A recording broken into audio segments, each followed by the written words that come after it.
Hello everyone, welcome back to the Questing Bard. I'm Angela Tano, and those of you who are new, welcome. So today we're going to be talking about query letters, and specifically rejections from query submissions. So as you guys know, I got a rejection from Laurel Simmons. I have also recently got a rejection from Joyce Sweeney. She was third on my list. So why do I need to talk about rejections? What's the importance here? Simple. The importance of rejections is to knowing what kinds of rejections, because there's many kinds, and to know how to deal with them. Because you're going to deal with a lot of rejections. Okay. So the kind I've gotten from, particularly from Joyce Sweeney, is a written rejection.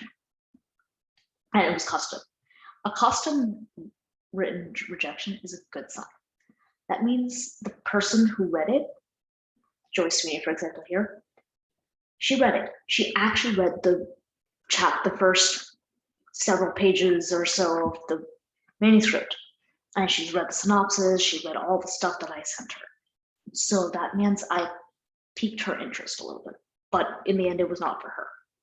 It was not on her list, it didn't fit her list. And that's okay.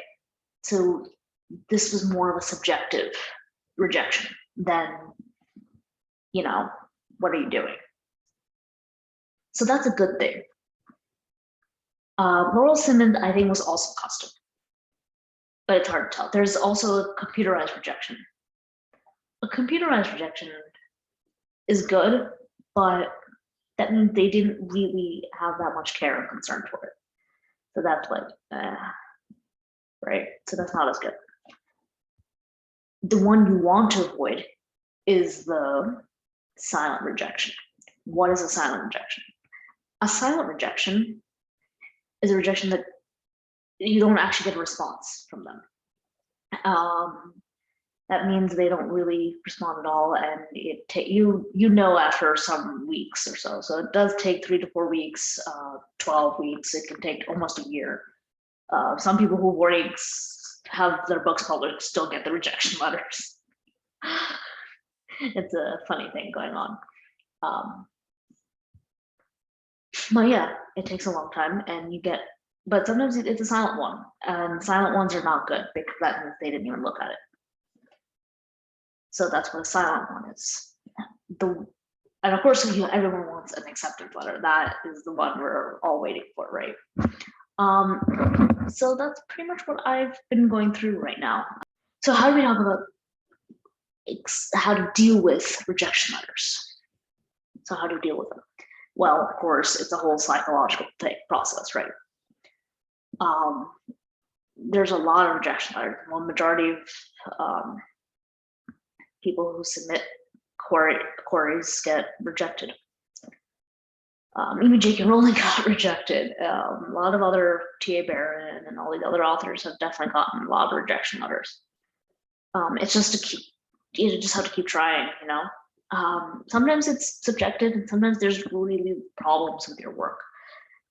So with me getting custom rejections, it tells me I don't have that issue. I don't have grammatical issue. I don't have anything major as of now. So it's more opinionated, which is good. And not so good because they're not interested. So how do you deal with them?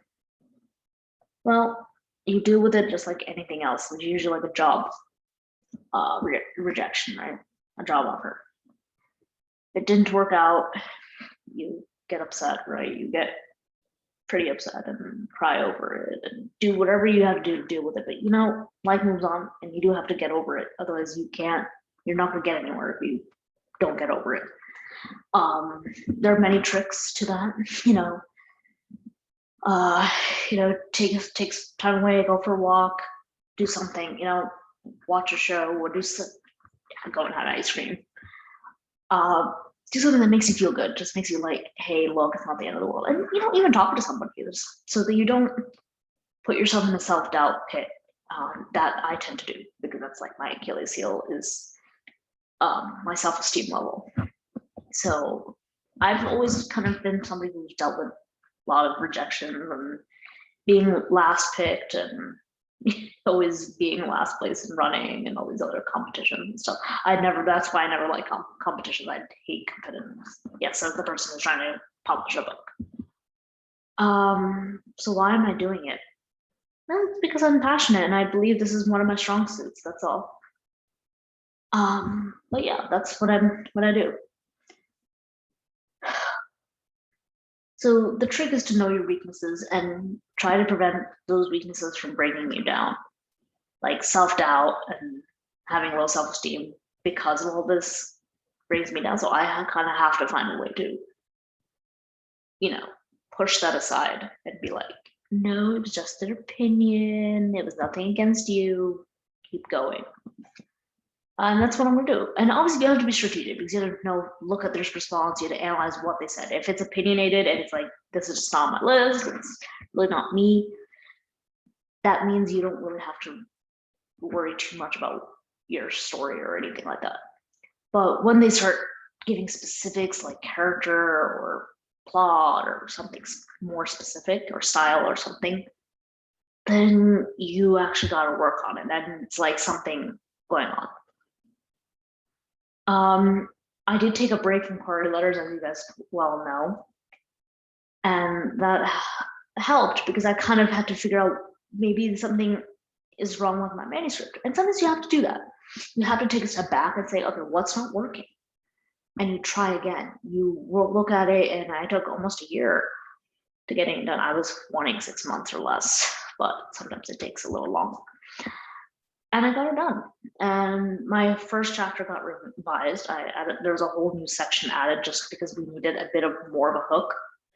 Sadly, the hook is more of the end of the chapter rather than in the middle somewhere of it, like the first 10 pages or the first 5 pages. That is kind of a bummer for me.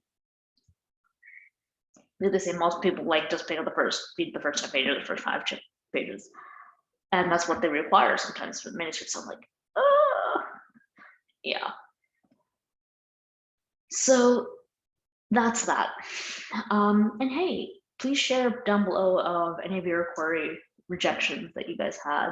I'd love to talk with you about it. And that's what we're here for. We're here to talk also, share experiences with rejections or struggles with publishing and wanting to know more and going into the unknown. Yep, there's also for you. Yeah, so I'm here to talk, give your comments, feedback, and your stories, and I'm here to respond and talk. That's what we're here for. It's our own personal group therapy talk with rejection letters. So that's that. Krista Hesh has not responded yet, and of course it's going to take some time. So I will let you know. Don't worry. I will let you know the moment she responds. I'll give you guys the Facebook news information. So speaking of which, I do have a Facebook account under Angela Tano. Please go there and follow me there for additional news and information, stuff I may not be saying here. Because if you put out a video, it takes time and effort. So I will just pretty much give you guys the announcements there.